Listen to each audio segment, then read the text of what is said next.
Still waiting to see what high school sports will look like in Minnesota this fall. That's right, and while we wait, the Olmsted Medical Center's sports medicine and athletic performance team is getting athletes ready to compete, with summer training starting on Monday.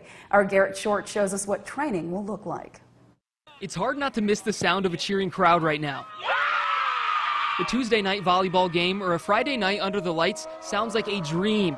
But before that can happen, the athletes need to start preparing to play, which means training during the COVID-19 pandemic. The best way to stay safe in this pandemic is to stay home, but if we're going to have fall sports that start in 50-something days, we need to get to work. OMC has contracted coaches to train student athletes in Triton and Stewartville. Now more than ever, Tigers Activities Director Tim Malone is happy to have professionals working closely with his athletes. Certainly as you move forward in a pandemic and then having the close ties with OMC and their recommendations as far as health, it makes me feel a little bit more at peace when we unveil these opportunities to our athletes. For the coaches, these summer training sessions are about making sure the athletes can handle the challenges without getting hurt. I think that's just what the most important thing is, and that's what we're really trying to do. Not saying we're not going to make them faster, powerful, explosive, all the things that we love to hear about, right?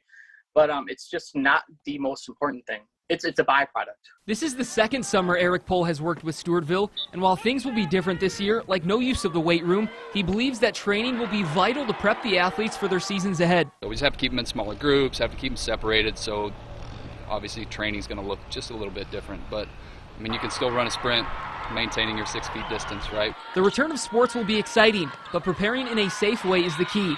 And although it will be different, Pohl is up for the challenge. I love the challenge as the coach. I mean, that's fun to try and basically recreate the wheel, maybe.